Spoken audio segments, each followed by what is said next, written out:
আজ কেউ থামেনি। পর্ব ১, থামা নিষেধ। এই রাস্তায় প্রতিদিন হাজার মানুষ যায়। কেউ অফিসে দেরি করছে, কেউ বাস ধরতে দৌড়াচ্ছে, কেউ ফোনে কথা বলতে বলতে হাঁটছে। রাস্তার পাশে বড় একটা বোর্ড, এখানে দাঁড়ানো নিষেধ। এই বোর্ডটা কেউ পড়ে না, কিন্তু সবাই মানে।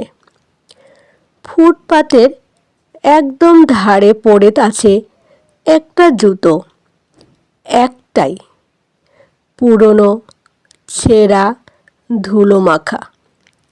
মানুষ পাশ কাটিয়ে যাচ্ছে, কারো চোখে পড়ে, কিন্তু কেউ থামে না। একটা ছেলে হঠাৎ থেমে যায়। বয়স বেশি না, 20 কি 22।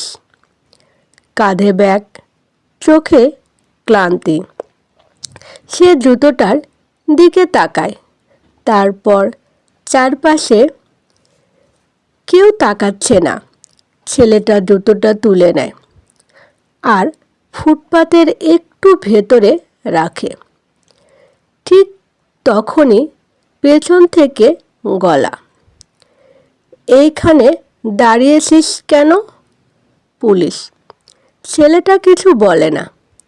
পুলিশ আবার বলে, বোর্ডটা দেখিস না, দাঁড়ানো নিষেধ।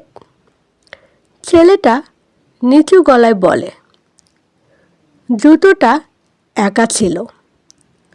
পুলিশ বিরক্ত হয়ে জুতোটা নেয়, ভিতরে হাত ঢোকাতেই থেমে যায়। ভেতরে একটা ভাঁজ করা কাগজ।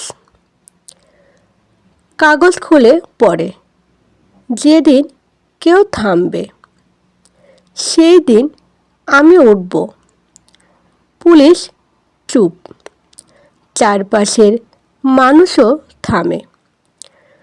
তখনই সবাই প্রথমবার খেয়াল করে, ফুটপাতের পাশে বসে আছে এক পাহীন মানুষ। চুল এলোমেলো, চোখ ফাঁকা। সে তাকিয়ে আছে রাস্তায়, যেন কিছু একটা গুনছে। মানুষ। সে এখানে 5 বছর বসে আছে। আগে সে রিক্সা চালাতো। একদিন দুর্ঘটনা, এক পা চলে যায়।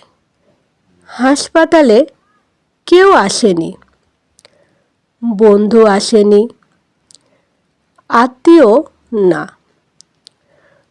পা হারানোর পর সে আস্তে আস্তে মানুষও হারিয়েছে।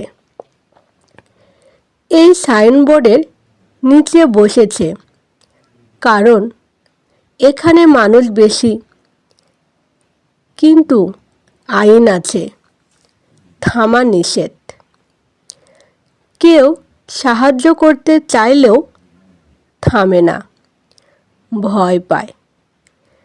ছেলেটা ধীরে ধীরে সামনে যায়, জুতোটা লোকটার সামনে রাখে। ছেলে বলে, আজ আমি থামলাম। লোকটার চোখ ভিজে যায়। তারপর এক অদ্ভুত ঘটনা ঘটে।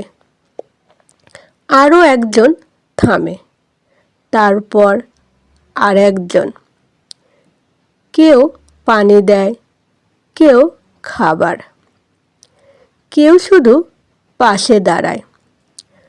পুলিশ বোর্ডটার দিকে তাকায়, একবার লোকটার দিকে, তারপর বোর্ডটা খুলে ফেলে। লোকটা প্যাচ ধরে ওঠে, দাঁড়ানোর চেষ্টা করে, এক পা এগোয়। সে ছেলেটার হাতে কাগজটা দেয়।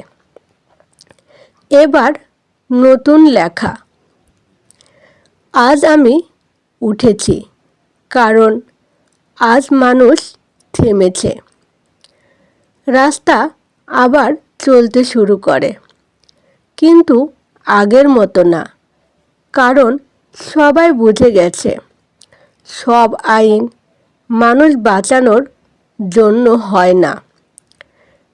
কিছু আইন মানুষ হওয়া নিষেধ করে। পরের পর্বে জানবেন এরপর কি হলো।